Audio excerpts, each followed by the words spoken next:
আম্মু কিন্তু এবার একেবারে সুপার ফাস্ট হয়ে গেছে। আম্মুর গরুর মাংস রান্না করাও একদম কমপ্লিট। কালকে ইনশাল্লাহ ঝামেলা কিছুটা হলেও কম হবে। ওর পাশে যার পাশে জাসমান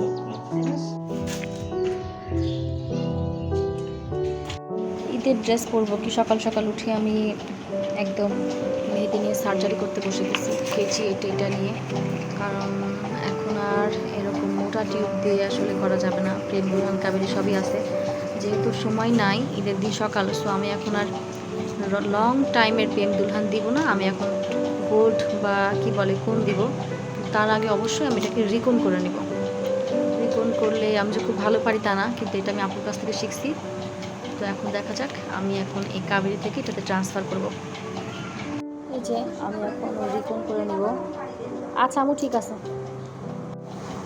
আচ্ছা আমি এখন রিকন করে নিচ্ছি।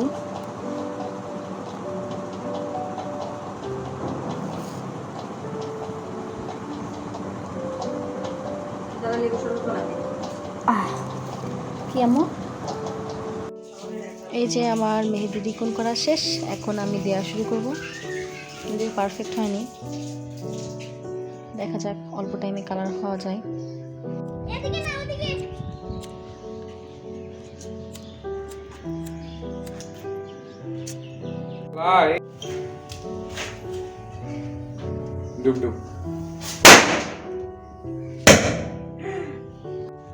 এই যে আজকে হচ্ছে ঈদের সকালবেলা, আমি আলিফ, এই যে আলিফ আমি আর আলিফ আর ওসমান এতক্ষণ বাজি ফুটালাম। আসলে বাইরে কোথাও যাওয়া হয়নি, বাসার মধ্যে ঘোরাঘুরি করতেছি। এখন মেহেদিও দিতে পারলাম না, মেহেদি দিব এখন। আসলে ঈদের দিন আর ব্লগ করতে মন চায় না, কিচ্ছু করতে মন চায় না। কি করতে মন চায় আল্লাহ মাবুদ জানে। রোদের মধ্যে ঘুরতেও মন চায় না, কেউ নাই। আপু শ্বশুর বাড়িতে, ওই যে রোদেলা হাই ঈদের দিন কিন্তু মাশাআল্লাহ গাছে গাছে অনেক সুন্দর ফুল ফুটছে, বাট ছাদে তো আসার টাইম নাই। আর বাসা মোটামুটি অলমোস্ট ফাঁকাই বলা যায়, কারণ সবাই ঈদ করতে চলে গেছে বাড়িতে।